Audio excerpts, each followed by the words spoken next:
Hi friends, welcome to G R foods. నేను మీ దీపికాని. ఇవాళ నేను చేయబోతున్న రెసిపీ పిల్లలకి పెద్దలకి చాలా ఇష్టమైన రెసిపీ క్యాప్సికమ్ బోండా. ఇది చాలా ఈజీ. ఈవినింగ్ స్నాక్ గాను మార్నింగ్ బ్రేక్ఫాస్ట్లోను బాగా తినచ్చు. క్యాప్సికమ్ బోండా కోసం ముందుగా మైదా 3 స్పూన్లు తీసుకుంటున్నాను. బేసన్ 1 కప్పు తీసుకుంటున్నాను. కొంచెం సాల్ట్, కొంచెం జీలకర్ర వేసుకోవాలి. ఎర్రకారము 2 స్పూన్లు వేసుకోవాలి. ఇప్పుడు 1.5 కప్పు వరకు నీళ్ళు వేసుకొని బాగా కలుపుకోవాలి. పిండిని మరీ జారుగా కలుపుకోకూడదు. మరీ జారుగా కలుపుకుంటే నూనె బాగా పీల్చేసుకుంటుంది. అందుకని కొంచెం గట్టిగానే కలుపుకోండి.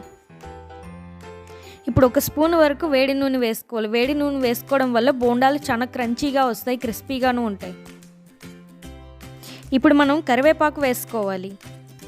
ఇప్పుడు మనం పచ్చిమిరపకాయలు, అల్లంని సన్నగా తురిమి వేసుకోవాలి. ఇప్పుడు సన్నగా తరిగి పెట్టుకున్న ఉల్లిపాయలు వేసుకోవాలి. ఇప్పుడు బాగా తరిగి పెట్టుకున్న క్యాప్సికమ్ వేసుకోవాలి. ఇప్పుడు మనం ఒకసారి మిక్స్ చేసుకోవాలి. ఇప్పుడు కొంచెం కొత్తిమీర వేసుకొని బాగా కలుపుకోవాలి. కలిపి పెట్టుకున్న బోండా పిండిని కాసేపు పక్కన పెట్టుకోవాలి.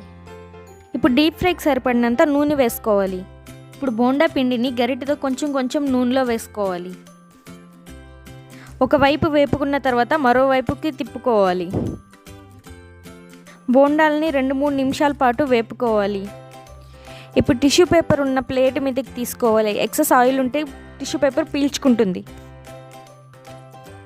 మిగిలిన పిండిని కూడా బోండాలు ముందు చూపిన విధంగానే వేసుకోవాలి. పిల్లలకు పెద్దలకు చాలా ఇష్టమైన బోండాలు రెడీ అయిపోయినాయి. వేడివేడిగా కారం చట్నీతో తింటే చాలా బాగుంటుంది. ఈ రెసిపీ మీకు నచ్చినట్లయితే లైక్ చేసి షేర్ చేయండి.